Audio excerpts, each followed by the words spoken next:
Hello and welcome to Grumpy Gamers. You're here this week with Ben, and alongside me I have Eddie. Hello. And for the third week in a row, Kirk. It's a hat trick, baby. It's a hat trick. He's Fucking back, hat trick. baby. Yeah, I didn't no, expect Pete. this. No, Pete. No, Pete's dead. No, Pete didn't die. He had a late work commitment, and so pulled away. It would have been the four of us for 3 weeks in a row, which we haven't had for. fucking a long Pete time. had to ruin it, didn't he? Just like he ruins every single pod When when he Kirk fucking would- clicks. When Kirk was Yes. regularly anyway, he did take a lot of weeks off then. I think it's his way of like, I'll take a couple of weeks off now. Yeah, I think when we had four of us, there were a lot of weeks where people just dip out and all this kind of stuff. But Kirk makes an excellent point, though, that there will be no clicking through this episode. I would just like to point out that my weeks off were very fucking valid, okay? No. I don't remember any valid reasons. I so- remember I got told off because I had to go on a Valentine's Day meal with Emma, and because she was going home the day after, we had to. The only day we could do it was Monday. And then I heard the podcast, listened to it on Wednesday, and you're all ripping me, and I was like, "That's so harsh." You know how many that's what episodes I've missed, guys. Do you know how many episodes Oh, I've missed in don't 118? even go there. Because you can't. 118. Ben, Because you can't. No one else will edit it. It's fine. There is no backup. If you disappear, Grumpy Gamers is gone forever.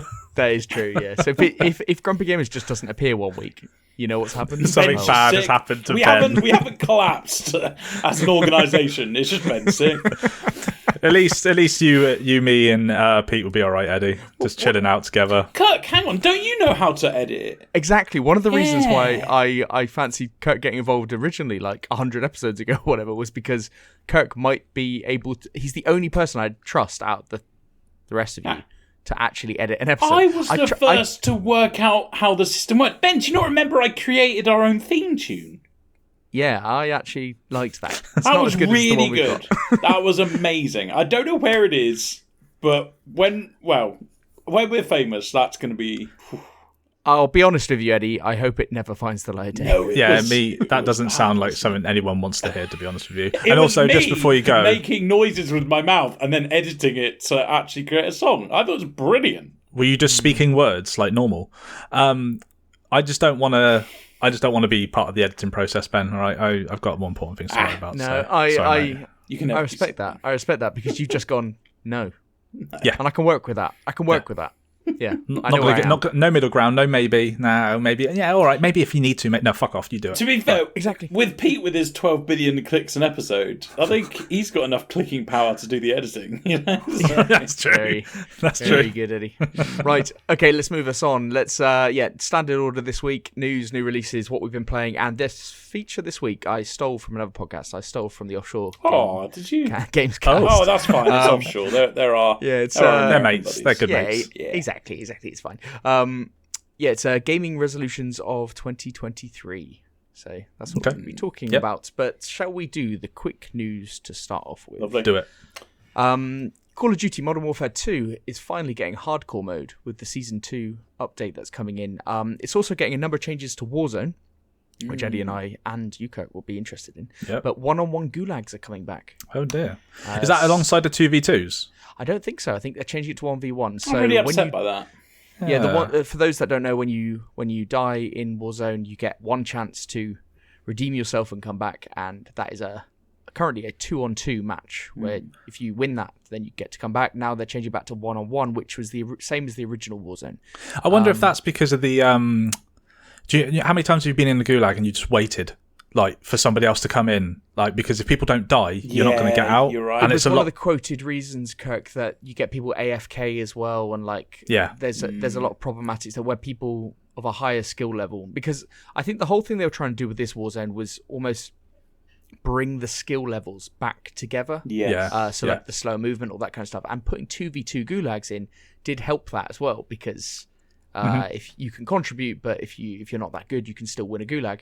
I think there's been a lot of backlash to that in general, trying to make condense the skill levels in Warzone. So 1v1 gulags, they're also, I think, doing something with when you kill an enemy and the loot is on the floor, you don't have to go through the backpack anymore. I think the loot will just drop. Oh, cool. That's Okay. good. I mean, I like it and I don't. I mean, I don't. That's What I a don't like shame. is that they had a vision and I quite like what their vision was doing. Yeah. And it seems community backlash has pushed them to basically just go back to old Warzone, and I don't think people give it long enough time to adjust. Personally, How long before they bloody bring one-shot snipers back then? exactly. Yeah, that's. I mean, that makes logical sense as well. If you headshot someone, with a Don't sniper, do they that. should be. Don't they should be do down. that. Don't bring that Don't back. do No one that. needs that. All right, fine. You know what? Not good for I me, would accept but- that if it's one-shot kill shotguns as well. I'd accept that. Yeah, But obviously, the same people from a that moan distance. about yeah, from any any distance, distance, any distance. any distance. Finally, I can put a scope on a shotgun.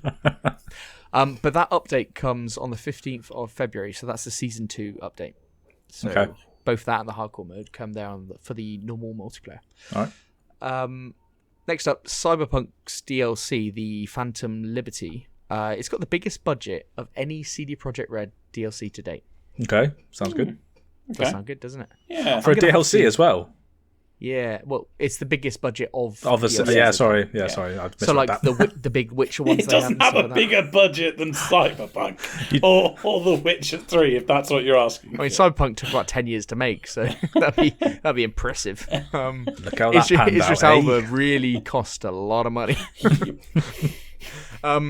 But I need to get because I started playing Cyberpunk again. I need to get that save kind of through to conclusion to be able to take advantage of this DLC properly, I reckon.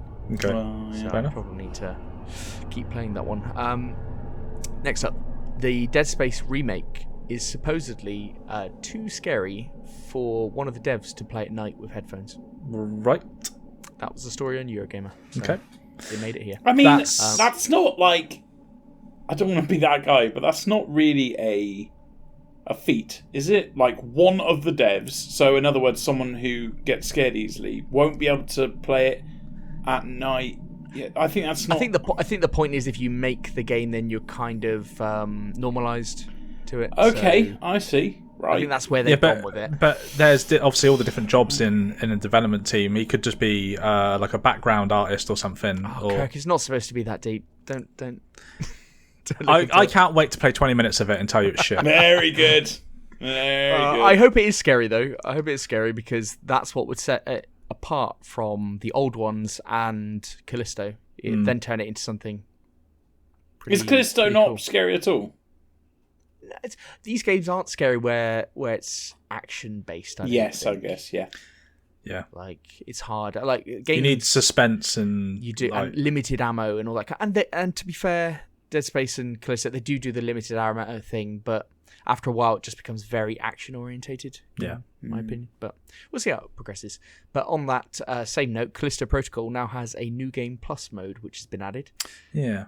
A lot of people were complaining that it didn't because they'd missed trophies or achievements when going through it first time, and then they thought they had to start the whole game again as opposed to start a new game with your current weapons and everything. Yeah. So it makes it easier just to find those trophies. So hopefully any platinum hunters out there, that will help them along. Then we have Marvel's Avengers. So Marvel's Avengers will have no new content, and support for the game will stop in September. That's pretty tragic. I think it's a pretty good run for a game that was widely panned. I agree with that aspect of it, but this was meant to be something quite impressive, but it just didn't hit, did it? Well, I also don't think it. I've got a contrary view here. I don't think it's tragic either, because now, essentially, if you read what they're saying about it, it essentially turns it into a just a kind of normal game. Like what they're doing is packaging it all up and turning off the store and everything, and you can just earn all the cosmetics and stuff in game. Okay. And so they're basically just turning it into like a complete package. And you can still play multiplayer with people online. It's just that general support will have ended. So it's not going to be live service anymore. Yeah, it's just not live service. And as soon as you get that live service kind of moniker off, like what the game is, and just say like, well, this is the game, I think then expectations change a little bit. Don't Maybe that's what they need to do with Halo. Yeah, well, we'll get onto that. Right, Witcher 3 Next Gen version is getting a physical release on consoles this week. It's also getting a patch soon to sort the PC version, which I think there are a number of problems with that next gen Oh, version on PC. Interesting that they're doing a physical release for it. yeah. I know, yeah. Hmm. Kind of out of the blue as well. It's just they said, physical versions next week. So, okay. I know they did a Game of the Year version, didn't they? Which had the 2 The DLCs. white- Yes, yeah. But I got that one. yeah, okay. I mean, Obviously. Of course you just- yeah. yeah, of course you do. Obviously, Of course I've it got is. my PlayStation versions of that, yeah. Fair enough. Fair enough. Yeah. And the last one of the quick news is about Forspoken, because we'll talk about, Forspoken, the reviews have come out today. There was a lack of review codes being given out, so outlets like Windows Central, VGC, and SkillUp, they all said last week that they weren't getting review codes for Forspoken. It's quite a long game. They hadn't got them by the end of last week, so they said they're going to miss the review embargo of Monday the 23rd, which is when we're recording this podcast. And it comes out on the 24th. So that kind of led people to think, oh, this game's going to be pretty awful because you're limiting who can see the game or review it. They didn't limit it that much because there were 34 reviews that came out on Metacritic today.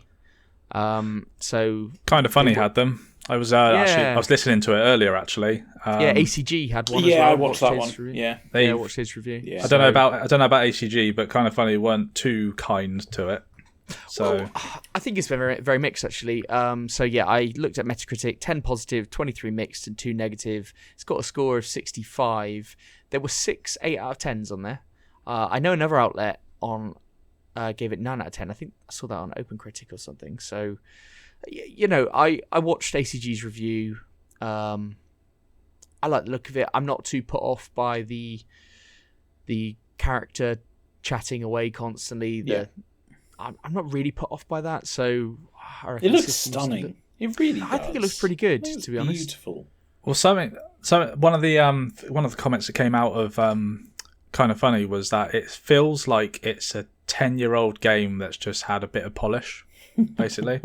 Oh right. The way okay. it mechanically is like there are some good bits, there are some new exciting kind of mechanics and whatnot, but nothing that is really like groundbreaking. So it kind of just feels a bit more like something that is like a decade old. Well, I'm treating this as kind of thinking it might be like a casual play. When those games that like everything looks spectacular and everything looks awesome and your spells and everything's good, but might actually be quite casual to play and actually not take too much skill and all that kind of stuff. I'm actually looking forward to it being a bit like that from what I've seen. That's fair enough. So it's arriving tomorrow at my girlfriend's, so I'll be playing that this week, I think. Nice. So I will. I'll let you know next week. Do you not live somewhere, Ben? Are you not able to get things delivered to you? Oh, she's ordered it. She pre-ordered it. Right, okay. It's her purchase, and you're just going to nab it. It's all right, that makes sense. I just thought you ordered it and go, I'll just send it over to hers. No, it's her purchase, but she's going away, so she's nicely said I can play it first and see what I think. So we'll give that one a go. I'll let you know next week. But Dead Space also comes out this week, so someone's going to be busy. Don't know. We'll see what. I don't know if I can justify 70 quid or whatever for a 10-hour game. I'm gonna have to. I was thinking about Dead Space. I was thinking I'm gonna buy that and trade it. Buy it, play it, trade it. I think makes sense. I think I just have to, because it's crazy to spend 60, 70 quid or whatever on a 10-hour game. It's just mental. I do have a quick question for you though. Before you move on, are you going to get it on PlayStation or are you going to get it on Xbox? Dead Space. I tend to buy all physical games on PlayStation. Okay, fair enough. I don't know why. I do know why, because I used to have the Series S, so I started doing that. And you kind of got into a habit. Yeah. Though we will talk about resolutions later on, and there's something to be said for that. So, spoilers. Right, let's move on to the main news, which is massively Microsoft focused and Xbox and everything. So, I'll just kick us off with the fact that the big story this week was that Microsoft have let go 10,000 employees, and that includes some 343 and Bethesda employees. So we'll talk about that. So following a number of tech companies recently laying people off, so Facebook and Google this week let 12,000 people go. Microsoft have announced that 10 or 11,000 staff have been let go as well. In a public statement on the matter, Microsoft boss Satya Nadella blamed changing consumer spending habits and the looming threat of a new global recession. So obviously most of the layoffs are not related to gaming divisions. As I said, Bethesda, 343, the Coalition have been affected though. Yep. Microsoft currently, I think it employs about 220,000 people. And in recent years, it's gone up something crazy from like 160,000, 170,000. They've ramped it up over the last couple of years. So the optics aren't great given the potential acquisition of Activision Blizzard.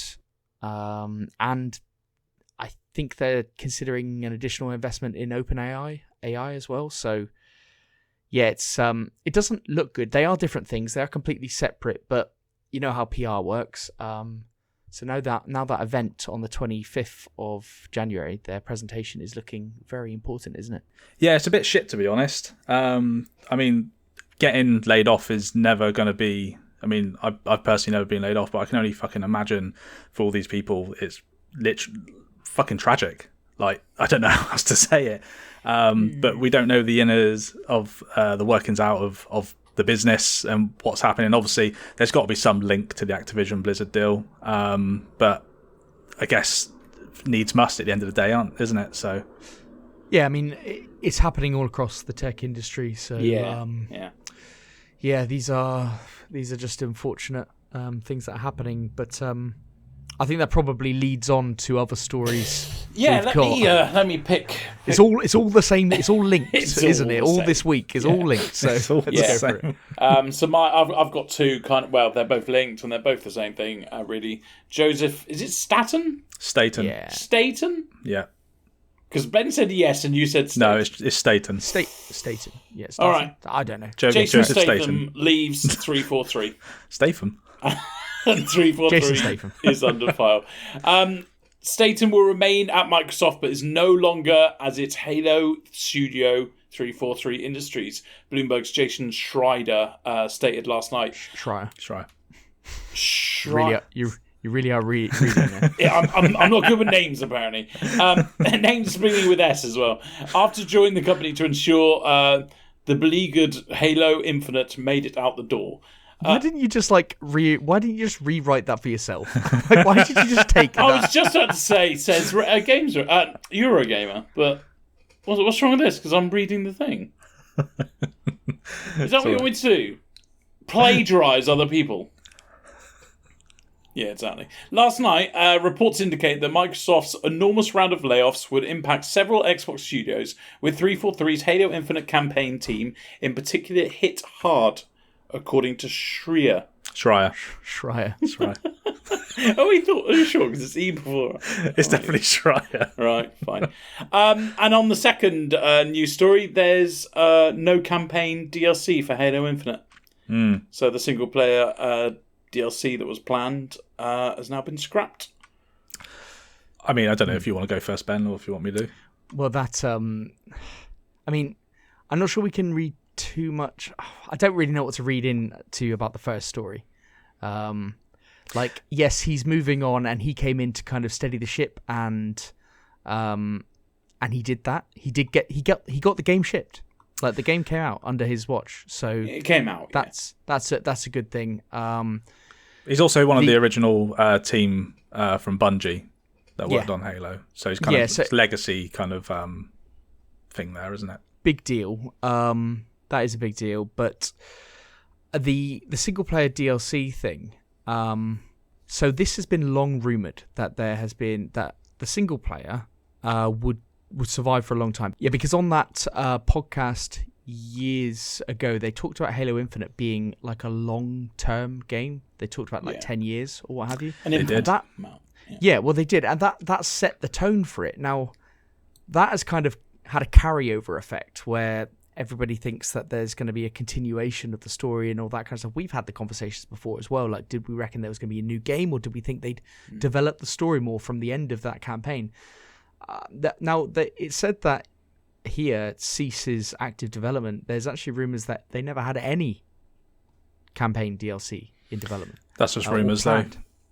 Absolutely. I think this is all kind of rumors, but I mean, yes, the layoffs have hit the campaign team hard, supposedly. Now, whether that's because they had come to the end of the campaign and that was that, and so that was going to happen regardless, or they've scrapped this DLC. I would hope they haven't scrapped the DLC entirely, and there is something going on there, because I've said before and I'll say it again, I thoroughly enjoyed the campaign of Halo Infinite. I thought it was fantastic. And to your point about the 10-year plan, I'm pretty sure it was us that discussed it. It would be awesome for them just to lob on chunks of story to the initial campaign as time went on, as essentially as DLC, but like in a live service manner. But they couldn't do that, could they? The problem, I loved the idea of Infinite, and to compare it to Siege, Rainbow Six Siege, I loved the idea, like Siege does, is just bringing new people in, and it just becomes a rolling on brilliant game. Do you think that maybe the fact that Halo Infinite was seen as a bit of a flop when it came to the multiplayer and people weren't happy about the maps, blah blah blah, do you think maybe that has something to do with this? Depends. I think it depends on who you're asking, really. And the reason I say that is because I would give the campaign a 9 out of 10, and I'd give the multiplayer overall a 4, because the fundamentals were there. Would you give it a 4, or would you only give it a 4 on the expectation that it's a live service game that they will be continually adding to? No, my issue with it, and I think this is probably this is where they haven't managed to stick the landing, but I was expecting something more akin to the heyday of Halo, like Halo 2 and Halo 3, where there were constantly maps in rotation. They were adding new maps to it and just keeping it going that way. There was no battle passes or anything like that. You just had this compelling reason to go in, play with your friends, rank up, and you would just, it was just as simple as that. And I think that's probably what I was expecting. And what we got was something that they were trying to be like all the big boys that were out before it, but they fucked it. So, and don't get me wrong, multiplayer, the fundamentals of it are fantastic. They've nailed everything about the actual core of it. It's just everything surrounding it is just dog shit. Because we've said time and time again, we loved it, didn't we? In our time that we played it, fantastic. But there was just no reason to go back and play it, and there still isn't. So they have got Forge out there now. They have got the Forge. What I would say is that everyone's pretty down on Halo at the moment, but they have got a pretty decent campaign out there. The fundamentals of the multiplayer are there. They've got Forge out there as well now. There is a Battle Royale coming from Certain Affinity. That is coming. When that comes out, they're going to have a pretty complete package of a shooter. Yeah, but they have to wrap it up properly and sell it. Yes, I think if they have the consistent support to release new maps and new playlists and things like that on the multiplayer, I think that's probably all that you need when the Battle Royale is out. Yeah. Because I do think Battle Royales, as much as a lot of people try to kind of poo-poo them or move on from them, they are huge. They've got their place, man, and I totally see the appeal. Well, I mean, we play Warzone. Definitely they have their place with shooters, because it is like, it's that thrill of beating 150, 200 people, and winning. It's pretty unique in these types of games. So I think that's a big thing. And if we hear more about that towards the end of this year, it's just that, it's taken. If they had that all at day one, it would have just been this incredible package. It would have been. But it's over such a long period of time that it's just lost all gravitas, hasn't it? Yeah. Well, I mean, I will say that we should hopefully find out something sooner rather than later, because Halo and Master Chief are here to stay, according to the studio head of 343. So basically, there was a brief statement that has been put out by 343 after some high-profile exits due to the layoffs and whatnot that we've been speaking about. These include creative director Tom French and Joseph Staten, as we've already said. So on the 21st of January, the official Halo Twitter account put out a statement from studio head Pierre Hintz, I think that's how you pronounce his surname, not 100% sure. Yeah, go for it. And he said, they said, Halo and Master Chief are here to stay. 343 Industries will continue to develop Halo now and in the future, including epic stories, multiplayer, and more of what makes Halo great. So this statement that came out has seemingly split the community in literally down the middle, with half saying scrap 343, we don't want them anymore because they've basically fucked the franchise, and the other half saying that, you know, they've shown their support. Me personally, I think 343 should stay on it, because if you give it to another studio, what you're inevitably going to do is, depending on who they pull from 343 to help as guidance, if you give it to another studio, they're not going to have the same feel. They're not going to be able to capture what makes Halo Halo. At least with 343, you've still got people that have worked on the original games and have been along for this journey. Granted, as we stand right now, it's not worked out too well. But I think really what they need to do is just put it on the back burner. Put it on the back burner. Forget about Halo for now. Focus on your other IPs that you've got, and just come back when Halo is great again. You know what I mean? I do know what you mean. I think you make a good point there, and I think it's similar to my thinking on this, that the people saying, take 343 off this, give this to somebody else, I don't think they're thinking it through. Even the people that are saying, oh, when Activision come on board, give it to Infinity Ward. Like, No. like if you do that, Halo dies. It would be a Call of Duty like clone. Yeah, but if you more than that, if you give it to anyone else, you're not seeing another Halo game for years and years and years. And guess what? Nobody cares then. Halo dies. Yeah. If you take it from 343 now, Halo is dead. So you can't. The only option is to keep with 343. Yeah, it's almost like the vote of confidence. They probably have the vote of confidence. Yeah, it's not going anywhere. And 343 have come out and said this, and the fact that they've had to come out and say this and say, "Yep, we are continuing. We are the people that will be developing this game," is incredible. But I think the thinking that you could give this to somebody else is just misguided. I think so. Sorry, I probably I did miss out some information, which probably might helped a little bit. It's just purely on the basis that there were a lot of rumours saying that they were being taken off of it. Yes, I know, Kurt. Yeah. I mean, perfectly. That's what people are saying. It's just, in my opinion, you take 343 away right now with Halo as it is, even though it's a good game, but as it is with the reputation it's got and the time that it would take for somebody to do anything with it, is dead. It's over. Yeah. What do you think, Eddie? Yeah, I think it would be a mistake. Good one. Nice input. What do you want me to say about Halo? I don't give a fuck about Halo. I wish Halo Jesus. was dead. I mean, I've played a lot of Halo. Played a lot of it. Yeah, it's great. But is it as good as Warzone? No. Would I care if it died? No. I mean, you should. I would actually like it, because then people like you, Kirk, will get sad. How about that? No. Okay, you wanted brilliant. a comment from me. There you go. There's your soundbite. I regret my decision now. Well, the thing is that this week was dominated by Microsoft news and the Halo stuff and all that kind of stuff. So, it's all intertwined. I mean, it's Microsoft. I think this week has really kind of piled the pressure on that event. As I said earlier, I think the event is now on the 25th. Is now a better fucking slap is all I can say. Yeah, and to take the kind of heat away from this stuff. I mean, yeah, Halo's no good, and it's come a week late because we had our Halo quiz, our kind of Halo special thing last week, and it's come a week late, hasn't it? Because we were all saying how great Halo was last week, and now all of this stuff has come out. So I still think it's great. It's just a bit of a shame. I think from what I heard today was a third of the staff at 343 have been laid off. No, fucking hell. Oh. Yeah, so I think there was over 400 developers and people working on Halo, and I think 130 have been let go. That is what people are saying anyway. Even if that's remotely true, like give or take 25%, that's still fucking tragic.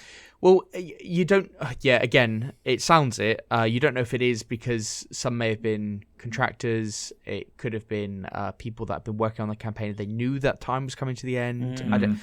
There's a lot of stuff that, and then the numbers, then stories are written. So we don't know. But regardless, 343 have a hell of a lot of people, less or fewer people working for them. Rather. So Yes. mind. Yeah. But shall we move on to some new releases? Yeah, what a dark come on, and Eddie. dreary news there. That was fucking horrible. But let me cheer you up with a new releasing section, which is actually really good. So I think that the lull of January was very much short lived, because we had an okay week last week and now we got a good one. So yeah, it's going to be a good year of gaming, says the most negative grumpy gamer. What we missed from last week, I've put this in only because I think it was on the day that we actually released the podcast. I think it was last Wednesday. Oh, it's January 20th. There you go. So 3 days ago, as we were recording, or 12 days ago, as you're listening. What? The Pioneers Surviving Desolation came out on PC. The reason why I know this is because I got a notification. I've had this on my wishlist for a while, and it went, oh, it's now on Steam. So yeah, it came out a few days ago. I won't read the blurb because I won't waste your time. It's like a crew management, base building, exploration game set in space. The visuals look incredible. I obviously got it on my wishlist. I think this game is right up my street. It did look like a U game. It did look like a U game. Look at it. It looks stunning. Very much so. It's got like a dark and foggy look to it, but at the same time, it's like a crew management, basically RimWorld. So yeah, I'm all in. It looks quite nice. Like actually, looks like decent graphically as well, doesn't it? Yeah. It's a decent. It's not a RimWorld. No, all right, okay, bit of a dig there, but that's fine. Yeah, I did. I mean, I came around the houses on it, but I got it in the end. Yeah, it's already got a lot of reviews, 90 reviews in. It's mostly positive. But it's 25 quid at the moment, so I'm gonna wait a little while and I'll let you know what it's. That is a spicy meatball for you. So yeah, okay. Oh, dude, what is it? There. What is it with the spicy meatball? I don't know. I had meatballs tonight. That's weird. Oh, that's horrifying. What's that? Well, Why is that just the link between Ben saying it and you saying you were eating it. I don't know. It's just a bit weird, man. What? I wasn't saying I was eating Ben. All right, move us on, Eddie. Let's go. Let's go, baby. Anniversary Wonder Boy collection coming out on Switch and PlayStation's January 26th. It's a anniversary compilation. It's 21 versions of the 6 most popular Wonder Boy games. So Good. there you go. I don't know who's Good. buying that Fine. one. Hitman 3 has got... I don't really understand all this, but it looks like it's got an update which has Hitman World of Assassination on. Yeah, I had to look it up as well. Yeah. Is it got Hitman 1 and 2? Yeah, Hitman 3 is now being renamed. I think basically they're going right, okay, all the Hitmans are the same type of stuff, so we're just going to have it called one thing, Hitman World of Assassination, and that is Hitman 1, 2, and 3. Yeah, they're packaging everything up into one thing. Yeah. Lovely. They've also got a freelancer mode coming out on the January 26th as well, which is a brand new single-player mode that introduces roguelike elements, strategy planning, and, get this, a customizable safe house. Oh, That you're sounds all very in. good, actually. You are all in. That sounds good, actually. I am doesn't all it? in. I played a Hitman game. I mean, we're going years back now. Good, well done. No. I've played a load of them, but there was one of them that you could do stuff outside of the missions. And I remember 10 years after I played it, I tried finding it. I couldn't work it out.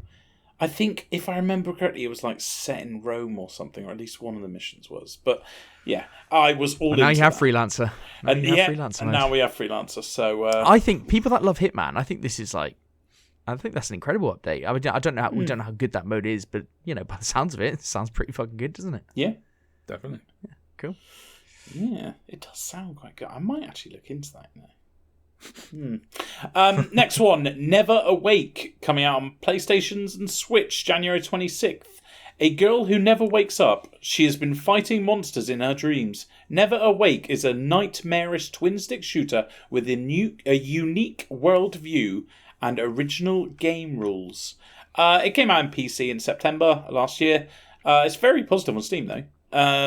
It's a kind of a cartoony twin-stick shooter. It could be a good home on Switch because it's one of those silly-looking games. What do you think, Ben? I think and it looks very artistic. Yeah, but polished as well, doesn't it? Polished, it's quite nice. Yeah, I quite like the look of this. Visuals are quite striking, and I quite like the concept, although quite dark when you think about it. It's very dark. Never Awake. Yeah. That's a bit tragic for her. Yeah. So Yes, Yeah, it doesn't shout happiness, does it? no. but it could be a little gem. Yeah, it could be. Right, next one from one little possible gem to a delight. Dead Space Remake coming out on PC, PlayStation's, Xbox's January 27th. The sci-fi survival horror classic returns, completely rebuilt to offer an even more immersive experience, including visual, audio, and gameplay improvements, while staying faithful to the original game's thrilling vision. Or as Kirk says, very disappointing vision. It was. First 20 minutes is very disappointing. So if you don't know what this is, it's the person's sci-fi survival horror game. The visuals look amazing. We've seen enough of this to drown a horse. I'm going to say that. Drown a horse. This could be huge. Are you guys, Benny? I'm going to think are you going to buy this day one? Dare I say? I'm undecided. I want to. I just need to know that I can. I think it'd probably be the best time to buy it, play it, and trade it. As I said, to get your maximum recap. I just don't want to spend £70 or whatever it is on a 10-hour game. I know it's a 10-hour game because I've played it before. It's and it doesn't matter how good it is for 10 hours. It's still 10 hours. Okay. And I know a lot of people £7 an don't hour. judge. A lot of people don't judge games by the length of them and all this kind. When I'm spending that type of money, I'm starting to do so. God, yeah. And I think I'll just have to do the mental gymnastics in order to make that purchase. But I do want it. I will be purchasing it at some point soon. You kind of have to redeem yourself on your opinion of Dead Space. Sure, yeah. I mean, it is a running joke by this point that I fucking hate it. Kurt, it's not a joke. You need to redeem yourself. Oh, okay. Well, no, I do really like the look of this. What my biggest gripe with the original was that it just felt too dated to me to look at and to play. I didn't like it. So, Wrong. My opinion does not make me wrong. It is just Incorrect. You're such a prick. So I will be getting this. I will buy it once time comes for it, but I wouldn't be surprised if this comes to Game Pass at some point through EA Play or something. Ooh. Well, that is a saucy idea. I don't know how quickly the price will come down on this one. This is another reason why I'm thinking if you held off a month or so, you might get a bit off it. But yeah, don't know. After Callisto, Callisto might have boosted the sales for this because people are expecting huge things of this now. I'm expecting a big Metacritic on this. And Callisto Protocol, as we all know, was shite. So that's probably really helped because people Again, a lot of incorrect opinions coming out here. Yes, some twat nominated Callisto for Game of the Year last year. I mean, that's Some very critical gamers. well-informed people. Well handsome informed, yeah, people. absolutely. Very, very handsome. Right. The fuck is going on? Let's move on. Back Firewall coming out on PC, PlayStation's, Xbox's January 30th. Hello and welcome to Back Firewall. I hate that word. Why is it all one word as well? It is not a very good word, is it? No. And why is there an underscore after the name as well? You know what, Ben? I think that the name of the game is actually Back Firewall _ I know, yeah, that's what I mean. Why have they put an underscore? It is, Kurt. If you go on like Steam or anything else. No, I can see. It is. Yeah. It's on everything. It's got the underscore after the last L. That's horrific. Yeah. I Okay. apologise. So, what was I saying? You fucked me over. Hello and welcome to Backwall Firewall, a first-person tragicomic adventure set inside a smartphone. Yeah, that's cool. You are the update assistant. Solve wacky puzzles to counter the update and save the previous operating system from deletion. The fate of the system is in your hands. This is a casual adventure game. The visuals look quite simple but nice. The best thing I'm going to say about this is there's a free demo on Steam. But what do you guys think? As soon as I saw the word tragicomic, I thought, not for me. Tragic. As soon as I saw the name, I thought not for me. As soon as I saw the underscore, Yeah, I was out, baby. out. Nah, I think you're right, Eddie. Like, it's very simplistic in its nature, with the way it looks. Doesn't look too bad, but yeah, I just think I'll give it a pass. Yeah, the devs and publishers haven't done anything good either, so that leads me to believe that it's gonna be shite. Next one. That's a big sweeping statement to end that one. Fine, move on. We'll move on to everyone's game of the year, Power Wash Simulator, coming out on January 30th for PlayStation. Boom! Can a release on a different console get Game of the Year for that? And the answer is yes, it will get Game of the Year. Yeah, for ours, yeah, absolutely. Yeah, what did we? I'll allow it. What did we allow last time? Fucking 2-year-old We allow Banlord game. to be in. We allow Banlord in for the 25th time. We allow bloody Punk to have Live Alive 30 years out of date or something. Oh dear! Don't worry, Kurt got rid of Banlord for fucking doing less. Kurt took the sword to that one. Fucking Yep. dickhead. Right, let's move on from the Game of the Year to Age of Empires 2 Definitive Edition. This one for Pete, but Pete's not here. Coming out on Xboxes January 31st. So, Is that going to work? Well, they have done amazing things with putting strategy games on console, haven't they? Yeah. What other ones? They've got Stellaris.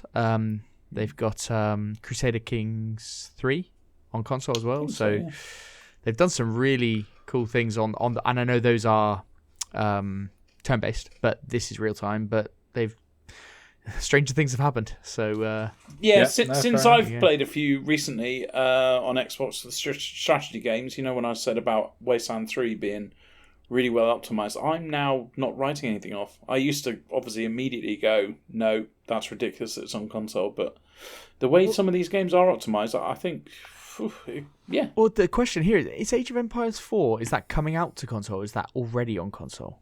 Do we know? No idea. Don't know. No idea. Yeah. Okay, well, I think that's either coming to or has already come to console, so it makes sense, Age of Empires 2. Yeah. Fair enough.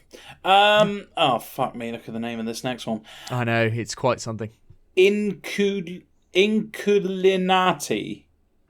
Not bad. Is that it? I think so. Inculinati. Inculinati? Yeah, I think that. Inculinati. I think it's supposed to be ink because it's like an ink-based game. So, Yes. Inculinati. Inculinati coming out on PC and Xboxes January 31st. Inculinati is an ink-based strategy straight from the ink-based strategy game. Can't you say game?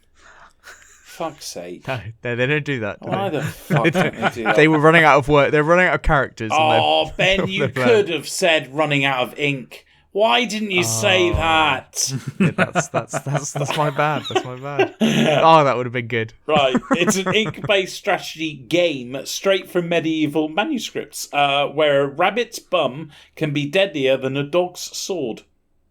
Become a master of... No, you heard it right. Become a master of the living ink. Build your own bestiary. I don't like the word bestiary because it's about beasts, so it should be called bestiary, right? Yeah. Thank you. I agree. Thank you. Pete is shouting in his grave right now. But I agree. Right. Defeat medieval superstars and collect perks to unleash hidden powers. This has really good... really similar Pentiment visuals. It's the exact same kind of manuscript, kind of I don't know, whatever you call that shit. Yep. Visuals. It's got turn-based battles, similar to Darkest Dungeon. I think that's the best one to compare it to. You can choose the composition of your army, which is quite cool. You can unlock more warriors to go in your army as the campaign goes on, so it's a bit of like building and strategy. There's a few things that I don't like about it. There are very silly things like, other characters farting on other people and stuff. But otherwise, I think this looks like it could be quite a good game. I also think it looks like it could be a really good game. I love Darkest Dungeon. Yeah, a lot of people do. I really like those Pentiment visuals, and they've carried on in the same style in terms of not only is it the same video, it's the same artistic kind of humour to it as well, like all like the expressions and things like that. So it looks like it's got that. And I'm all into my turn-based kind of tactics games at the moment. So yeah, it looks really good. If that was coming to Game Pass, which I'm not sure whether it is, so I don't know, but if that was coming to Game Pass, that would be really cool to try. I think they've really done a good. Probably got lucky releasing it so soon after Pentiment, and everyone's saying how good Pentiment is. Don't you think? Like it's almost perfect. So obviously they haven't planned that because they would have started perfect developing this game ages ago. It is coming to Game Pass, by the way. Oh, lovely. Yeah. I mean, Wow. what like to come straight so soon after Pentiment and to go on Game Pass. Yeah, well done. Some good. That Also, is before you move on, really good. Eddie, just going back to Age of Empires 4, it is not coming out till later this year Okay, cool. on consoles. Very good. Yep. Very But good. coming to There Game we go. Pass. Coming to You're- Game Pass. I don't care what they say about you. You add a lot to this show. Yeah, I had fuck all, but okay. Yeah, I guess you don't. Come on. Next one, Season, A Letter to the Future. Coming out on PC, PlayStation's January 31st. Leave home for the first time to collect memories before 8. Who's playing with the fucking dog while I'm trying to read? It's not me. Leave home for the first time to collect memories before a mysterious cataclysm washes everything away. Oh, I managed to say that without spitting all over my computer. That's good. Ride, record, meet people, and unravel the strange world around you. Immerse yourself in the world of Season, a third-person atmospheric adventure bicycle round-trip game. We saw this in a showcase or something. We did. Do you not remember? Yes. I do remember. The hand-drawn art style is absolutely stunning. Like, I mean, it has to be because this game is very much a story-based game and you don't really do much. You, take photos and stuff. It's only 6 to 12 hours of gameplay as well. But, yeah, the visuals are absolutely fantastic. Apparently the story is really good. Apparently the music is really good. So yeah, it's one of these games that I won't touch with the barge pole, but a lot of people like your story-based games, and I think this game looks fucking gorgeous. It does look really nice, doesn't it? Yeah. I thought when I looked at this earlier, I thought maybe it triggered something in the memory, so it was in a showcase, was it? Yeah, it looks quite good. Feels like something Pete would like. Don't know why.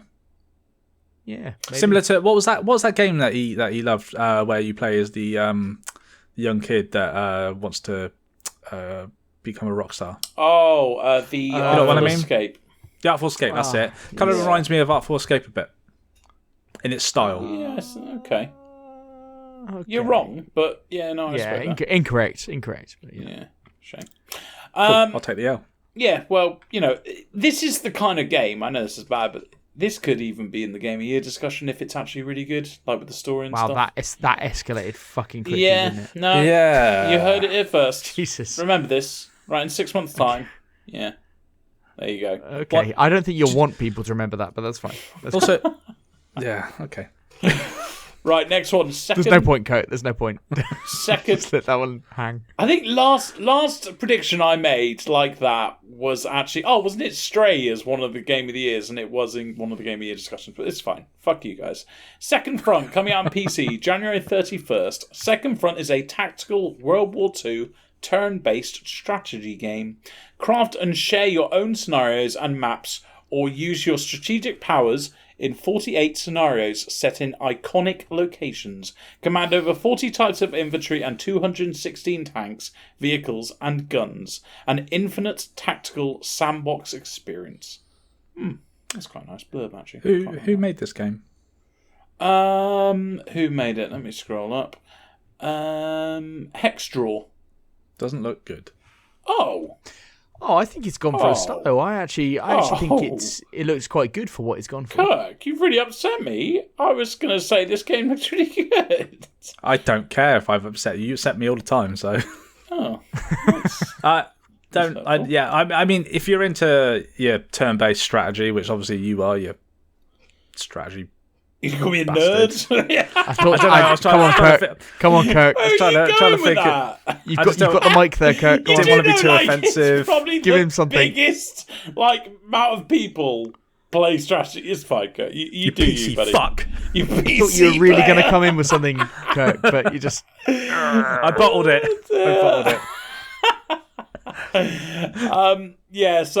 As Kirk said, it's a turn-based strategy game. It's got like a hex map that you do. It's got a cartoony art style, which is a real shame because everything else about this looks quite good. I will also add that it looks like there's actually quite a depth to the game. For example, like the tanks have something like 6 different types of armors around them, like weak spots and target areas and stuff like this. So it's one of those strategy games that could actually be really deep if you really took it seriously. So I think, I think this will be okay. Yeah, I'm not that into my World War II games. No, neither am I. That's something that not really. That doesn't really interest me much. I don't like it. In fact, Battlefield games, by far my most popular, was the only one not set in one of these World War II scenarios or the future or anything. Yeah. It's just the one in modern time. I don't know. I find it more difficult to immerse myself in it. So I quite like modern warfare games, but something about like the World Wars, which I don't know. I just don't like games based on that. I don't know whether it's because the actual event it's too tragic a thing to. I don't know. I'm not really that into it. I'm with you there, Ben. I kind of know what you mean. It's like Call of Duty. I'm not interested in any set like in the past real stuff. Yeah, or like real wars that have happened. I don't really like keep acting that out. Let's just keep it fictional. Anyway, that's just our personal preference. The game looks fine. Yeah, Jesus, we got deep there. We're just talking about a cartoony game. I mean, what do you want? Right, let's move on to a very serious game then. SpongeBob SquarePants: The Cosmic Shake, coming out on PC, PlayStations, Xboxes, and Switch. The only game here that's got the old quadruple. January 31st. Wish granting mermaids tears. I hate that I have to read fucking blurbs to games like this. Wish granting mermaids tears in the hands of SpongeBob and Patrick. What could go wrong? Sure, the very fabric holding the universe together could come undone, opening portals into wild wish worlds. But that's nothing our favourite Sponge can't handle with the right cosmic costume. Jesus! Why's he got to have a costume? Why's he got to have a costume? Because then you have to pay for cosmetics. Yeah, that's true. We don't know if that's in the game. We don't. But that could be fake news. So. But I bet there is. Pure fake news. It's a 3D platformer. It looks just fucking stupid. It looks great. Okay, come on, Ben. Pick it up. Go on. SpongeBob SquarePants, they had the remaster. Was it Bikini Bottom? They had a year or two ago, and I think people were quite excited for that to be remastered. Then I don't think that lived up to any kind of hype. This one is obviously new SpongeBob game. People quite like these games. I mean, I'm not into them because I don't really like platformers, but I watched gameplay of it and I thought, it looks quite good. What it is. It's a SpongeBob brand, isn't it? There's a bit of a cult following behind it. Yeah, there definitely is, and they do look like a good bit of quality. Like graphically, looks very good. Looks very polished. It's THQ Nordic. We all know they don't miss. Fucking shut up. I had that lined up, Ben. Yeah, I'm sad you Okay. jumped in. So Also, they're jump in, developed fine. by Purple Lamp, who did a collab to make Guild 3, which the Guild series I'm a big fan of. But So they don't miss. they do miss. I think they made like 6 other games which were terrible. Yeah. Okay. Yeah. I They mean, sometimes miss. THQ Nordic as well. I think they That's missed. a spicy meatball. Very good, Kirk. No, you're getting in there. Good. He's getting in there. Yeah, I like that. Right, take us home with the last one, Eddie. We Were Here Forever. Coming out on PlayStation. It feels like it. Xbox is January 31st. Very good. You both awaken imprisoned inside the sinister Castle Rock. Were you betrayed or simply not that clever? Find out in the newest co-op puzzle adventure game. I'm gonna type that in. Game. In the We Were Here series. Do you and your partner have what it takes to face the dark forces of this realm, or will you be trapped forever? This came out on PC in May last year. To be fair, it is very positive. It's a 2-player co-op game where the puzzles you encounter take 2 to solve. So they are banging on that drum of 2 people to do it. It's cartoony, but yet dark and dreary. I mean, I would normally shit on games like this, but It Takes Two was actually quite good, and me and my partner actually quite enjoyed playing it. So Sounds so disappointed. I am by disappointed because I want to be able to say all these games are shite, but I can't. No, but these games, like 2-player co-op games, are few and far between. Really. They are. And if you like games like A Way Out, and this looks quite good. I think this one looks quite cool. This is a game that I could play with my roommate because we're looking for a game. Absolutely. This has you and your roommate written all over it. Exactly. We enjoyed It Takes Two, and if it's got that kind of vibe where we've got to help each other to solve the puzzles, yeah, let's go. I think it looks more interesting than Take Two. I mean, maybe not the actual gameplay because that obviously is the main thing of It Takes Two, but the actual the world and what they've put together here looks pretty cool. I think this would actually appeal to me more because this looks more serious. While It Takes Two was very not bit silly, wasn't it? Really. Well, it's trying to tell this, and we've been over it, but it's trying to tell this story and this almost this message, and I couldn't actually get behind the message it was actually giving. It all just worked together, and anyway. Yeah, you weren't happy that it encouraged. Yeah, I wasn't to get back together, weren't you? I wasn't. On? Like kids are playing. I don't know what I didn't play it through to completion, so I don't know where the story actually goes in the end. But from what I saw of it, it wouldn't be something that I would recommend for a child to be playing. I don't know. Right. Anyway. Okay. I'm probably crying wrong. your parents to come back together. Yeah, great storytelling. I really hope this is on Game Pass because if it is, I think me and my roommate will definitely give it a go. Very good, very good. I've just had a look and I don't think it is, at least not for now. So, well, not for now, but maybe in the future. Maybe. Well, we did get the Inculinati, so we got that this week on Game Pass, and that's all that matters.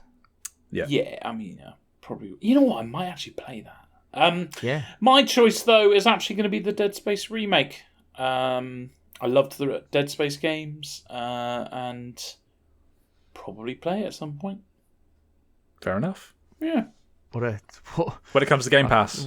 What huge words. I'll probably play it at there wasn't any games that really jumped out at me. Obviously, The Pioneers looks right up my street, but that came out last week, so I can't exactly say that's my pick. Yeah. Fair enough. It's a big week of releases. Yes. But there's probably something there for somebody. Yeah. We are getting to that time now where over the next couple of months, you're gonna have to really pick and choose what you buy if you're gonna be buying video games. So there's gonna be a lot coming out. So. Douche, game after game, right? Yeah, good couple of weeks to good couple of weeks. So yeah. Right. Let's move on to what we've been playing. Now we haven't ordered this, so. Kirk, do you want to go first? Yeah, because, sure. You haven't got too much on the dock. I do not. That's because I haven't really had much of a chance to play anything this week because I've been too busy. But at least I'm on the fucking podcast, unlike that Pete prick. So Prick. Yeah, That what a pea prick. prick. That Pete prick. Pete the little prick. But on that, we obviously we did play some games on Friday of Warzone, didn't we, boys? Oh, we did. we We did. did. Yeah. And Nice we got a drinking. fucking win on the first game. Yeah, We did get a win. It's been a while since we got a win as well. Actually, it's been at least has a month. been. It has I think. been. It's been a Yeah, minute, yeah. yeah. But It has been a minute. we were. I mean, I don't know what it was, but Friday night it did feel. Although we didn't come. Well, we came like first on the first game. We got second place and a fourth place, didn't we? And then obviously there were some other games where we kind of like dog shit endings. But I thought all of us played pretty well, like getting regular kills, team kills of 10 plus. Yeah, the kills were looking good. You got a 6 at one point. I think I finished know. the night with a 9, didn't I? Oh, you did, Eddie. You did. finished off with a 9. That was it, yeah. Absolutely. But yeah, honestly, like if you haven't played Warzone before, and if you've got friends to go and play them with, go and do it. It's such a laugh, isn't it? Honestly, I tried to play this week solos because I was like, well, you know what? I love Warzone. I say it every time we play. I'm like, I fucking love this game. I love playing it because I'm playing with my mates probably. But then I played it solos, and so much doesn't happen until it does happen. And then if you're on the wrong end of that, it's shit. Yeah. At least when you're with your mates, even if nothing happens, you've got your mates with you, and sometimes still fun. you can drop down after you've come back from the gulag and fuck yourself up like Jack did that Yeah. time. Like, oh guys, can you come rev me? It's like, oh, you fucking idiot. So there's all that good. kind of banter that you can have Jack in has between, one isn't tactic it? and one tactic alone, and that's based on the fact that it does not say how many times you die on the end of game kills count. That's what he does. If he leaps into a building, he'll get 1 kill, and he'll be like, yes, that'll do, the boys will get me back. Got points on the board. Points Yeah. on the board. Well, to be fair, Kurt, you were pretty toxic that one game where you actually outkilled people. I had to. Yes. I had And to. you got the least amount of damage. That's because I was picking them off as you guys took all the armor me off for takes me. all the damage, and then you. For our listeners, Kurt got particularly toxic, and when he was looking at the kills, Eddie said, "Oh, we've got such and such kills across the team," and Kirk said, "I've got over 50% of all those kills," something like that. And then we looked at the stats at the end of the game, and he had the least damage of And everyone. I had about 10% of the overall damage. just picking off everyone else's kills. It doesn't matter. It's all good. It's all good fun. Loving that game. Absolutely. We'll be playing more of that. Gonna be playing some after this, aren't we? Absolutely. Yeah. But shall I go next? Because I was just finishing off a game that I've talked about a couple of times. But Yes. final thoughts. So Marvel Midnight Suns, I actually finished it.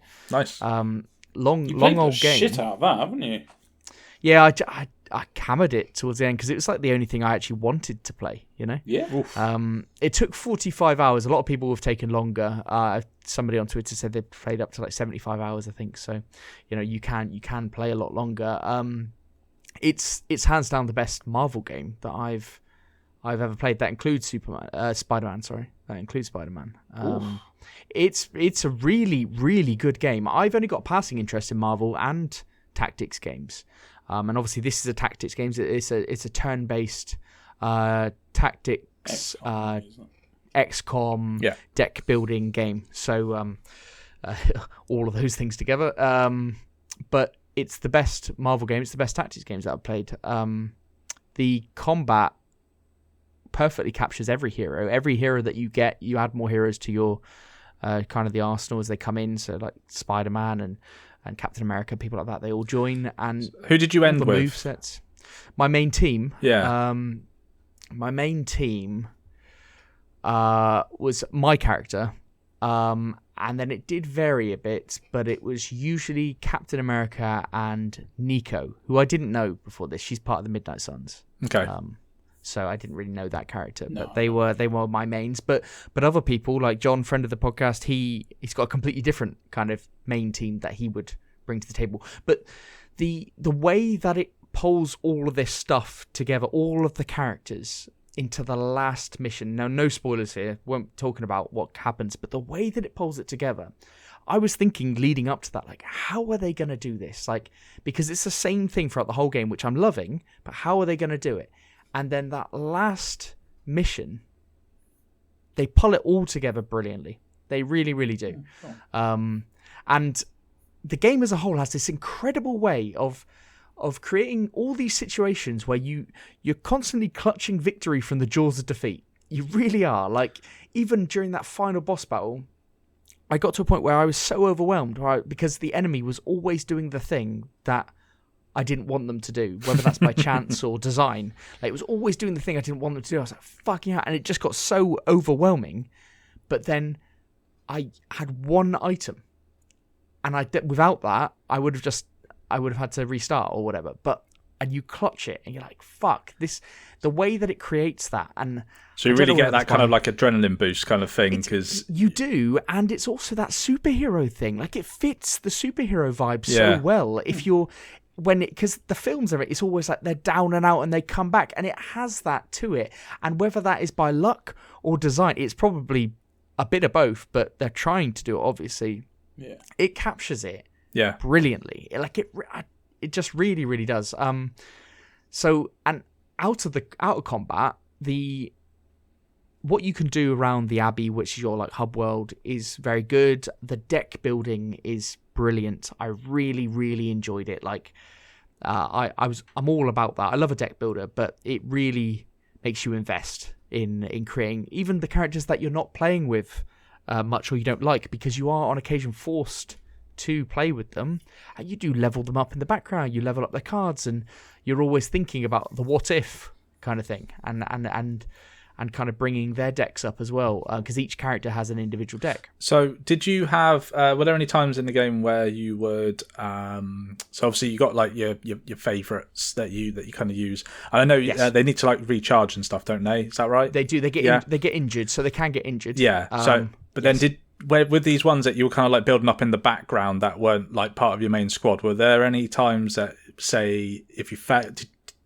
did you fail and then have to like kind of bring in somebody else that would help better in that situation? So I had to back out of one or two missions because I just couldn't do, like, I was finding I was in impossible situations, and then it basically forced me at one point, because I don't think I was really utilizing the leveling up and the modding of cards and everything. Right. And it kind of almost forced me to go through a period of just trying to level everything up, bring up all the decks, because it was just that skill check moment, you know?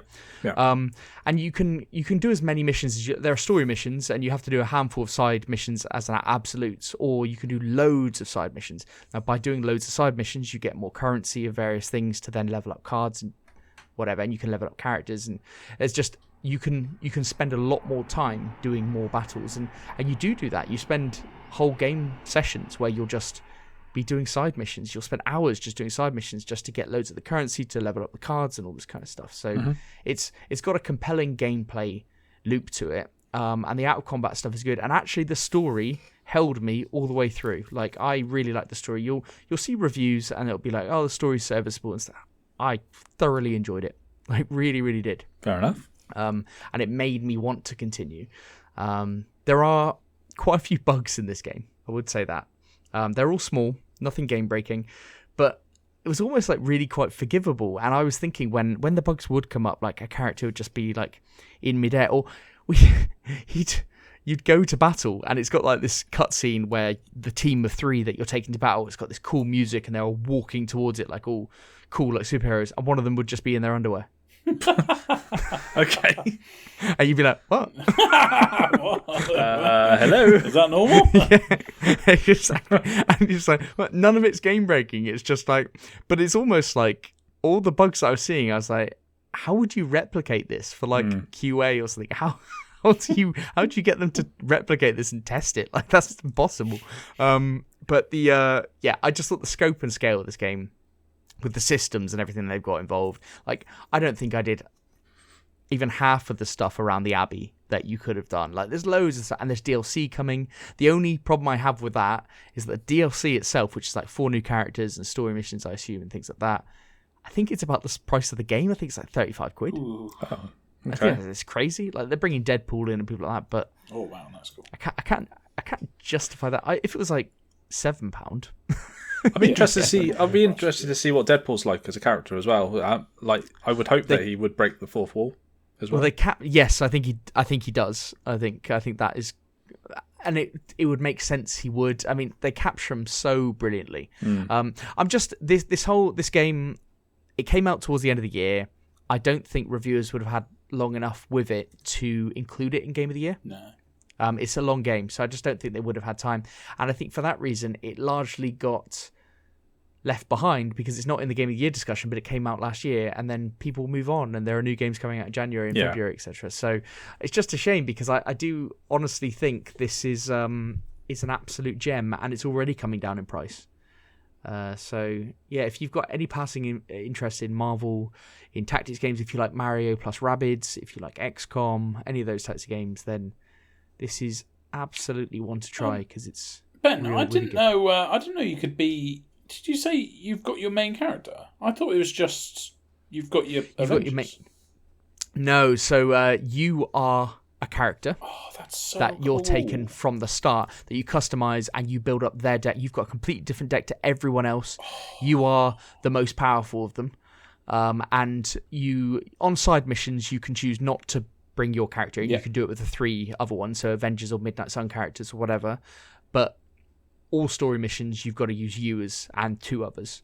But I pretty much use my character in every battle, and I bring 2 along with me. So your character is so overpowered. You're the one. Like if you don't have you're like, oh fuck. Yes. Does your character talk as well? Yes. Yeah. Yes. Cool. Yeah, it's That's all so fully cool. voice acted. It's all fully voice acted. It's really good. The interactions, it's got all the interactions with all the other heroes around. You're building up friendships. It's got friendship meters and all this kind of stuff because then it makes things more powerful. It's really complex. It's really quite deep. It's more than I ever expected it to be. Fair enough. Fantastic bloody game. Ben, and one very small question as well. Do they die? You said they injure. I assume they don't. So they don't die. There's no permadeath. Yeah. No permadeath. They get injured. So depending on what's happened in the back, it's not just like random. It's if that character's been smashed in the battle, then they can recover. They can take it, and that could be for 1, 2, or 3 brilliant. missions. And so therefore, it forces you to do side missions if you want to bring one of those characters into the story mission. So you've got to do some side missions to get some days passing so that your characters heal. I love things like that But then you can upgrade the Abbey to make it so that injuries heal quicker. So yeah. I like when you have to swap people in and out to like level them up and stuff. Like I don't know why. It's something about like I think one of the very first games that did it in a weird way was one of your games, Kurt, Metal Gear Solid, The Phantom Pain. Do you remember you could just randomly be other people after a couple chapters? You could actually be people from your rig and actually play them in the game, and I fucking loved that. I don't remember. God, it's been a minute since I played that. What a game that was! But yeah, I just love that. It's weird, but I like building up background people, mixing them up. So. What they do in this is they force some of the story missions to be. Well, every mission is like forcing you to be with a character. Right. Whether it's a side mission or story mission. So, and you could just avoid the ones you don't want to unless it's a story mission. But in order to improve someone's deck, you've got to do a mission with them because then afterwards you can randomly reveal a card to put in their deck. Okay. So that's how you upgrade those people. And then you can craft cards and mod cards and all this kind of stuff. So very complex, but yeah, really, really good. Recommend to anybody who's got a passing interest. Yeah, very cool. Nice. So cool. Yeah, move on to your one, Eddie. All right, yeah, cool. Because you've got another one, haven't you? And then and only a tell us small about one, Last of Us episode 2 as well. I'm looking forward to that. Yeah, I did look Can into how to get it, but it's not easy. You have to like buy a subscription and shit. Yeah. I'll just tell you about it. You just tell me about it each week. Yeah, because that's the same thing. That would be good. That's the same thing. It's the same thing. Through Ben's explanation. Yeah. You know what? I was seeing all the news stories like, Pascal, whatever his name is, has never been in a series below 90% on Rotten Tomatoes, and it's the best game adaptation of all time. And I was thinking, well, it's fine. Ben will tell me about it on the pod, so it's fine. It's fine. So I'm looking forward to that. Yeah, absolutely. I'm your guy. Sorry, can I just say, I don't understand what is your problem with getting Now TV. It costs like $10 a month. That's then you can a cancel lot. it whenever. That's a lot for a subscription, isn't it? I mean, Do you not if you're watching some 90 plus TV rating, Yeah, it depends what else is on there, but I think we're digressing. I already have Amazon and Netflix. So Wow. Tell us about your game. yeah, and this will actually kind of lead nicely on. Actually, you'll find out why I don't have another subscription. This game is called Infectinator Survivors. Yeah, that famous game. Good. I was going to play that game that I paid £10 for. This Is My Land, and this is a bit weird. Do you guys get this? So I've been playing so much of Tarkov that when I've gone right, take a break from Tarkov, play another game, I haven't wanted to play another first-person or third-person game because I'm like, so I've kind of gone into my back catalogue and I've looked and I'm like, nothing really jumps out at me. And then they had last week for the past couple of weeks they've had a Chinese New Year sale, I think it is. I think that's what it is. Yeah. I don't know if I've offended a lot of people there. I'm pretty sure that's what it was, but loads of things were on sale, and I found this little gem by Togue Productions. really, really niche. It came out in 2016, so it's a little bit old, but it cost me 69p. That's right up your street. Okay. It's 90% off. Right. So, that's not bad. I have, just for Pete, which I'm a shame Pete isn't here, I've added, it's 512 megabytes. So it's a Pete-sized game, I think. It's a... I mean, where do I start? It's like a zombie strategy game with survival elements, I guess you got to say. The visuals are very 1990s, that kind of arcadey look. It's got roguelike elements. If you get like tickets when you're in your campaign that you can start a new campaign and get better things to make it easier on your next one. There's also unlockable teams that you can get to start your campaign, but again, you have to do well in your initial campaign, blah, blah, blah. There's a campaign and survivor mode. The survivor mode's pretty cool. It's basically like a tower defense game where you have your team and you see how long you can go. But this game obviously is all about the campaign. So you kind of have your team and you have a home base, and during the daytime you like grow food, you cook food, or you could research things, or you could build weapons, all in your little home base. And then at nighttime it's all about going on missions to find and scavenge things. Why nighttime though? That's weird, don't you think? It says, and this is so weird because I'm pretty sure every other zombie movie, TV show, or game all says the opposite. They say that zombies are less hostile at nighttime. Okay. Less hostile. Less hostile, Ben. I don't think there's. I don't think they have a preference. I think they get sleepy. they get sleepy. Oh, right, they get sleepy. Zombies get sleepy. Yeah. Do you not know this? It's quite common knowledge. That checks out. There you go. Not aware. These missions, you kind of go to the world map and you can kind of click on where to go and stuff, which is pretty cool, to be honest with you, for a 69p game. And each mission you kind of go and explore and you search things, and obviously you can just get like ammo, coins, or new weapons, or whatever it is. But it's a lot of the time you get like ambushed and stuff, and you have missions where you have to kind of protect one side of the screen, and then you kind of it kind of turns into a tower defense game where you put people in certain places, like the melee weapons obviously at the front, maybe someone with a shotgun further forward, maybe hold certain choke points. So it does become quite strategic about what you do. It's quite a simple game. I'm not going to lie to you. I mean, for 500 megabytes, what do you expect? But there are a few. I was just going to say, I was just looking at some imagery of it. Doesn't look too, considering its age, it doesn't look. I mean, but it's a cartoon. It's a cartoon. Yeah. No, I get that. But it's like it looks better than some of the fucking games that come out that Eddie talks about on the new releases. Yes, just saying. Yeah, it looks like a game that you would talk about in the new releases. yeah, that's a fair point. I would say that's fair. I didn't expect it from what you've been saying. Didn't expect it to look so cartoony. Yes, yeah, I know. That's, I guess, because it's such a low budget developer and it's such a low budget game. I think what they've done with their vision, and they've gone down this route. I think it's the only route they could have taken to go down the old 90s look. To get all of this stuff in, and all to of get the mechanics, you have to have it quite simple. And equipping your people and putting armor on and finding weapons and all the good mechanics involved. I feel like they couldn't have gone one step further and had really good graphics, because then it's... You've definitely... Yeah. You've got a running theme with your games at the moment, because it's like...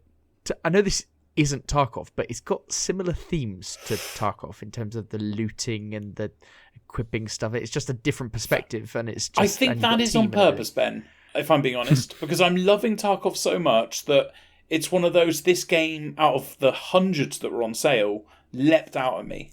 So I don't think that's by accident at all. I think subconsciously I found it, and also consciously I went, oh, that would be good. Because what I didn't want to do, Ben, if I found like a good medieval game, I didn't want to get really into that, and therefore that would drag me away from Tarkov. Because I'm loving my Tarkov. I've never enjoyed a game this much in a very, very long time. So I didn't want to get too put off by it. And I thought, this is the kind of price that I wouldn't mind having it as my little side game. But I'll tell you what, I'm really enjoying it. There's a couple really bad things. Like, you can't zoom out, and you can't kind of move the map about without moving the people over there. But again, it's kind of a very cheap game, so you kind of look at the way... The music is horrendous. Yeah, I mean, the fact that this is £7 full price is quite something. Yeah. You know what's quite interesting is when I got this, it was mixed on reviews and mixed on recent reviews. But now, when I've gone onto it yesterday to write my blurb for this podcast, it's shot up to mostly positive on recent reviews. I can tell you why that is, Eddie. It's because only 2 other people in the world have played it, and you have now written a review, and so you've skewed the review scores. Oh, if I write a review, would it jump up to overwhelmingly positive? Absolutely, Eddie. I can tell you that now. But yeah, look, most of the all-time reviews are a lot of them saying bugs, but I can promise you, after 6 years of it being out, there's no bugs that I've experienced. It's a really fun, casual game. So I honestly would recommend it. Cool. Okay. Cool. Excellent. Well, I'm not going to talk. I'm just going to say because of the other Marvel game that I've been playing, started playing Marvel Snap on the phone. So if I continue playing that next week, I might mention it. But fair enough. Are you now a full Marvel boy? Because Kirk's gone off Marvel, so now you've jumped on the back. Somebody's got to pick it up for the podcast, haven't they? Yeah. So yeah, now I'm all in. But yeah, as you said, I did watch The Last of Us episode 2. I'm not gonna, obviously won't go over it in detail, but it was really good. Yeah. I thought it was better than the first episode, and at the end I was really disappointed that it was over. But yeah, I thought the second episode was absolutely brilliant.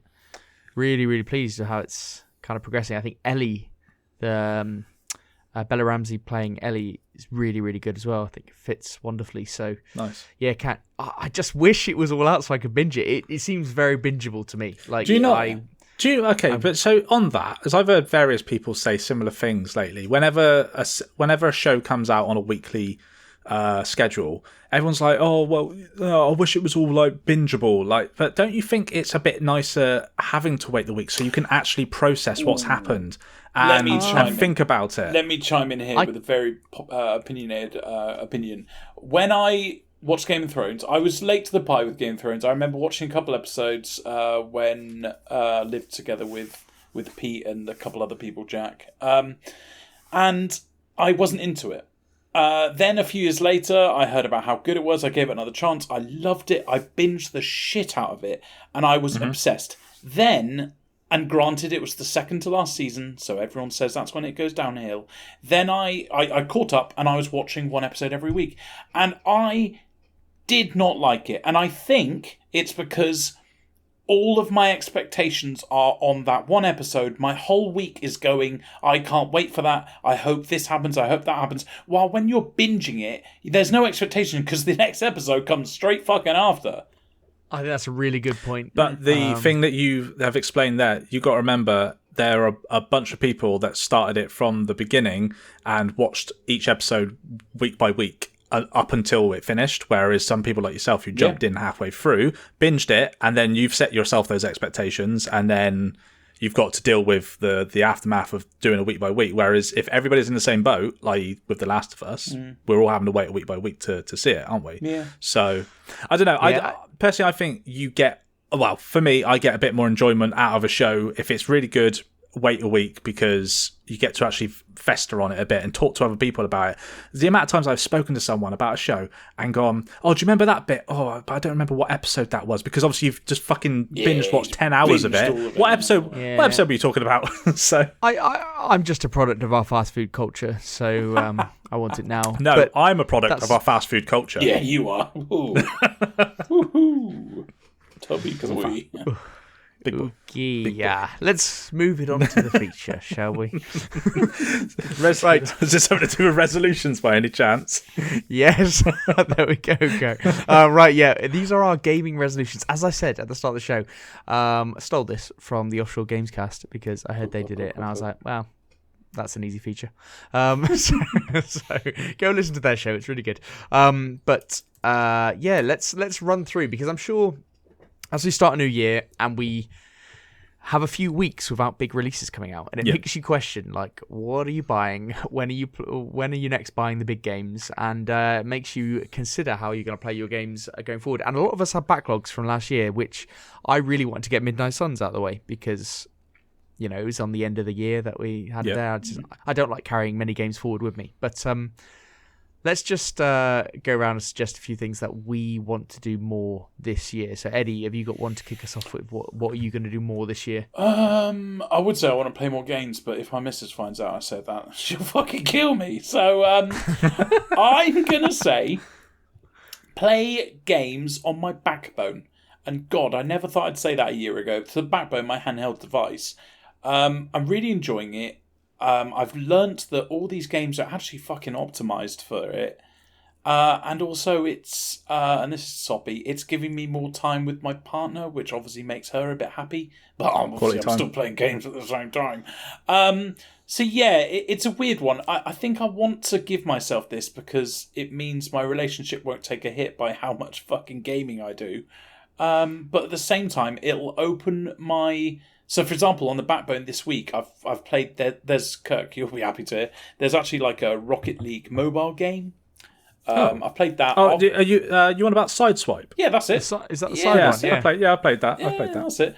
I've already got ranked up to gold so far, Kirk. I've only played it for a little bit. I've played Wasteland 3, and I've even played... Matali John gave... was it him that gave us some recommendations about racing games? Yeah. Yes, he did. And I'm playing... I'd be glad to hear that. Yeah, I'm playing the Drift something one. Drift. Yeah, so it's one of those, I'm playing all these games, I'm loving it. It's good for my outside of gaming life. So I think that's an emotional one to start with. Eddie, I will say that your recommendation of the Backbone last week got my girlfriend Abby to buy one. Oh, wow. That's delightful. Yeah, I think she got one on eBay for a little bit cheaper, but nice. Yeah, I think that's arrived today. So I'll speak to her later. And just don't get the Backbone tried it out. Ben, for fuck's sake. That thing is the biggest waste of money I've ever seen in my life. Is it? I don't know what that is, but I will be checking hers out. It's the subscription service, Ben, that comes with it. They give you a little trial. Oh yes, you mentioned. Yes, do I need to buy a Backbone now? So yes, let's all buy Backbone. Well, she just said she got FOMO. She was like, Eddie was talking about it. Nah, got to. Eddie knows what he's talking about. He's on a podcast. Must be, he knows. Solid info. Eddie knows more. Yeah, than exactly. Ben. Yeah. I she had a Steam Deck on order because I don't know. I think I was talking about it, but she cancelled it. But she didn't cancel that Backbone. She went for that. Yeah, because it's 1/5 the price, man. I mean, what do you want? I mean, she made the right choice. Yeah, too. Right. Yeah. No, she might have done. I mean, yeah, I think I get a lot of use out of my Steam Deck, but I don't think it's for everyone. Yeah. Kirk. Yes. What have you got? Well, I don't know if you've heard, but I have a PlayStation 5 now. Brilliant. No, shut the fuck up. I just needed to say that. Just need to say. We're up to 1,500, Kirk, so... Okay. So one of my main things this year is to actually utilize that console and play the exclusives that I have either missed or will be coming out. So obviously we've got Horizon, the Forbidden West to play. I've still got. I really cannot wait to get through part 1 of Last of Us so I can play part 2 because I get really pissed off whenever I'm scrolling through TikTok and something Last of Us 2 pops up, and you can just make out something, like even if it's just for a split second when you go onto a video, you can just make something out, can't you? And I'm like, nope, fuck off. But I just don't want to see anything until I played it. That is a fucking game. It is well done. It is a game. Please play it. I want you to. I want to hear what you've got to say about it. Unless you say that you don't like it, and then I will tell you to be quiet. Yeah, I get that. Play 20 Also, minutes of it and say shit. Outdated. Fuck's sake. And then obviously just the other games that will be coming out, Spider-Man 2, Wolverine, all that kind of stuff. So but yeah, I just want to this year I've said I'm taking a step back from the frame of game business a bit so that I can actually find more time for myself to be able to play more games and whatnot. So that's a start right there. Nice one. Good stuff. I need to play The Witcher 3. I need to actually play it. Yes. Do it, don't I? Wow. Yes, you fucking do. No, Ben, this does actually not count if you start it and then stop after a couple hours. That does not count. No, I've got to play. I've got to complete it. How long's the intro? The intro section? Ben loves that Too first fucking mission. long. I've done it 10 The times. Bloody Baron, is it? Oh my god! You really like that How many mission? times have I think I've probably done it 4 times. It's so boring, man. I love that. The start of The Witcher is so boring because I've done it 4 times. And the world's not that good in the beginning, is it? Like, no, it's not. No, it's not, Eddie. I tell you what, it's not, and that's why it didn't hold me. But next gen update, gotta do it. Got the game on every single console and everything, so have to do it. So that's my main one. Eddie, give us another one. I think I'll actually play that as well, Ben. I'm just waiting for a bit of a lull in what I'm interested in. I was thinking, Eddie. I mentioned ages ago us doing playing a game and doing a bit of a bonus episode, like a spoiler cast one, where we just talk about the game in detail, spoilers and all. And that could be one. So it makes me have to play it. You get to play it again. To play it. Yeah. Pete will play it, but he's already played it, obviously, so he might refresh himself. But it gets us to actually play it, and even Kirk might join in. That's a different game for Kirk.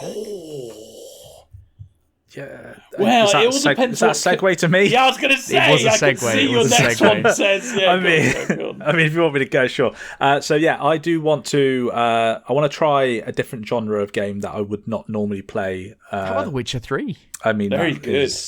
That is something I could play now that there was a next gen update. Obviously, everyone bangs on about Elden Ring. Don't think I want to play that one still, but it's too hard for you, Kurt. Yeah, I'm not a real gamer. I don't want to get good. But yeah, I want to go outside my comfort zone a bit and just see, not go.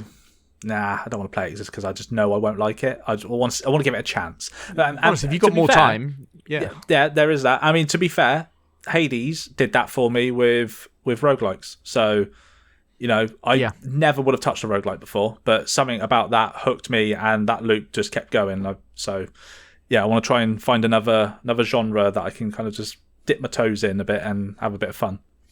Fair play. Well, Eddie? Yeah, well, if the Witcher 3 does help with that for us to do a spoiler cast, we could do that. I've actually got one, well, pretty much identical. I've put play more games that I don't like. What I mean by that is there are loads of games that I've been forced to play by you guys recently that I like. Citizen Sleeper. For our Game of the Year show, at The Ascent for the Game of the Year show before that. Same with It Takes Two. Elden Ring, obviously I had to play that because of all the reviews and you guys made me. And all those games, as well as many others that I was forced to play, I absolutely loved. So I'm not saying that I don't think my gaming tastes have evolved, because don't get me wrong, I play the shit out of my RimWorlds and my Tarkovs and, my Skyrims and whatnot. But I have found myself playing games like Citizen Sleeper and Ascent and, It Takes Two, and I've really enjoyed them. So I want to force myself to play games that I don't think I'll like, which I hear great things from reviewers, maybe Metacritic, or maybe even from this podcast, and force myself to play them.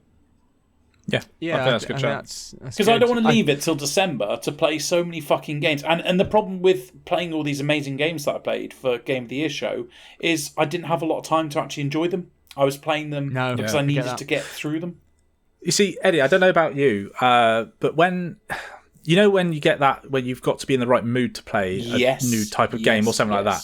Obviously, to psych myself up to play something that I've never played before, like as in like a new game genre or something like that, I've got to be in the right mood. Absolutely. And then maybe it's a case of like my go-to game has always been Rocket League since I played it. That is just the thing I jump on, just like you jump onto RimWorld and stuff like that. But maybe it's time for us to kind of like take a bit of the gaming time that we put into those games. Try something new. If it fails, then we can just jump back into the thing that we're familiar with until we go on to the next thing, you know? Yeah. So, just a thought. Yeah. Yeah, absolutely. I think I'd like to give Pete a resolution and ask him to play anything. Game. Literally anything. any game other than his staples. You know, Pete plays a lot of games. Let's not... He probably puts doesn't. hours close to, I would say, maybe even, probably more than me. Dare I say it? Yeah. Dare I say it? Yeah, he probably does put in tremendous hours a week, but it's always on the same fucking game. Yeah. But, anyway, that's something to think about if Pete ever listens to this. I actually want to play fewer games. Oh, wow. Shit, my last one's a downer as well. This isn't good. We haven't shit I want to complete more games, but play fewer games. Okay, good. I think what I do for this podcast is I move from like new release to new release. If it takes me, I complete it. If it doesn't, I kind of let it go. And what it means is I get games like God of War, Ragnarok, which, okay, I do expect a game to take me within 15 hours, but it didn't. And so I let it go. When actually, if I'd persevered, there was probably something quite special in there. But I kind of then go off it because I need to play something else, or I think I need to play something else. But if I just committed to playing fewer games and just committing to completing them, then maybe you get more fulfilling experiences. Yeah. So I think that's what I might try to do. That's really good. You do realise that puts more pressure on us guys to play new releases and stuff, though, yeah? Exactly. Yeah. That's what I'm trying to do. That's why you created this... This feature, didn't you? Fuck. This is your way of going like, you guys now need to... I mean, you outright said that Pete needs to play more games, but... It's 200 IQ. That's smart. That's smart. Sneaky. I guess I'm buying Dead Space next week. Yeah, but you only need to play it for 20 minutes ago. That's true. At least I can fucking say something. Ben won't, because he won't have it. Yeah. Right, I don't know, maybe. I'm going to carry on from that, and I've put play less Football Manager. Not Forza Motorsport then. Oh, you thought that's what FM is? No. Football Manager. That's what the hardcores call it. I realised when I was up at my parents' at Christmas and I didn't have Football Manager on the computer that I not only had so much more fun without Football Manager, but there's so many more things that I got to experience because I didn't have it on my second monitor all the time.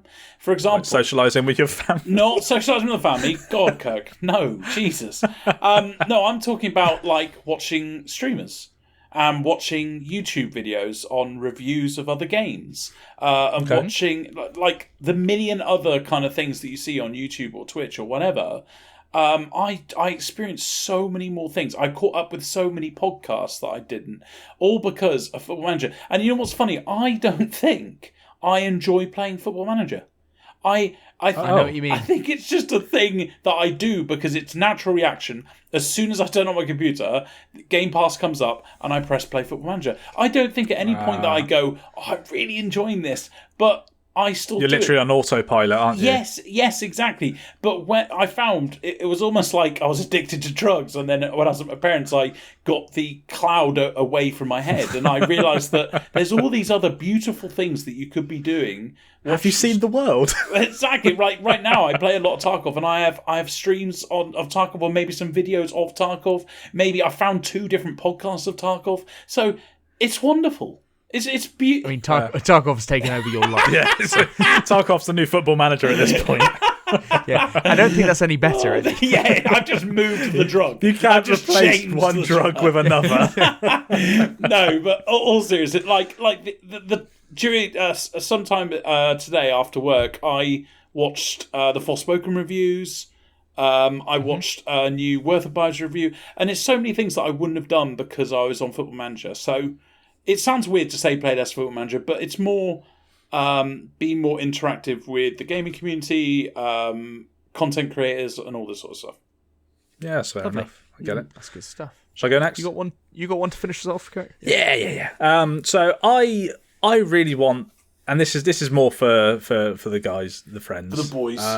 the boys, lads. I want to get Rocket League Fridays back into some sort of rotation. Doesn't have to be every week like we used to, but I really miss that, because the same way that when we play Warzone with your friends, there was something really fucking enjoyable about playing Rocket League with your mates as well. I mean, just huddling up, like when we did stupid shit, like when we had like three of us just like in the goal, stopping all the people really stupid shit. Really stupid piss things. people off. Yeah.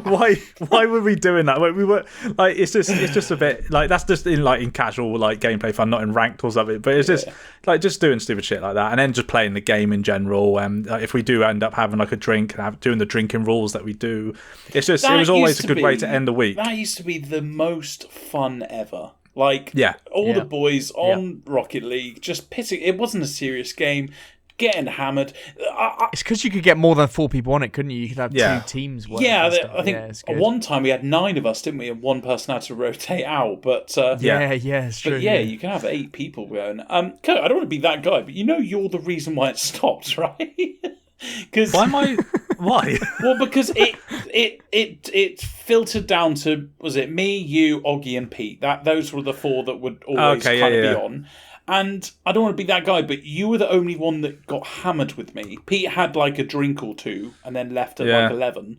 Oggy was very intermittent, like, his wife might not let him play some weeks. So, like after you went, I'm not going to, I then went, right, Ben, Jack, do you want to do Warzone Fridays?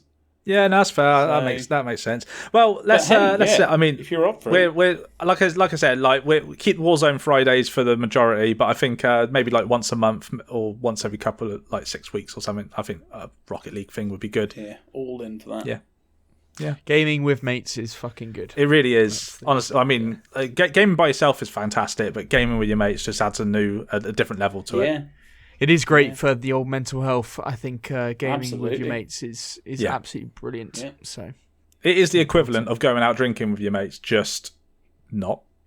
It kind of is. There is an equivalency there. I think during COVID, during the lockdowns, my partner said at work she had to go into work and she, everyone's going, oh, how are you sure? And loads of people were crying in work, blah blah blah, and they were like, how's your partner doing? And she went, he fucking loves it. He absolutely not only does he game all day, and she's like, oh, but you said he likes to go for a drink on weekends. Yeah, he's got this thing called Rocket League Fridays where he just gets absolutely hammered with his mates. We used to video it, didn't we? So we could all see each other. Yeah. We used to have like laptops out so we could see each other. And then just like the way we looked into each other's souls and just like you fucking drink now, you bastard. It's just stuff like that. Yeah, so it was an incredible time actually. Exactly. So that shows how most people barely survived COVID. I mean, my mum's still bloody recovering from the mental health side of things. But because of Rocket League Friday, because of internet gaming. Yeah. Delight. Definitely. Yeah. There you go. Okay. End on a high. End on a happy. Yeah, absolutely. Nice. Yeah. And if anybody has any gaming resolutions that they'd like to let us know, then you can email us, podcast@grumpygamers.co.uk. You can tweet us at grumpygamerspod. We also have a YouTube channel, Grumpy Gamers Podcast, and we're on Twitch, Grumpy Gamers Podcast, all one word. But we haven't been twitching for a while, so. Not 7 p.m. this Thursday then. Not 7 p.m. this Thursday, that the doc says. Cannot guarantee that, Kirk. But anyway, I think for this week it's GG. GG. GG.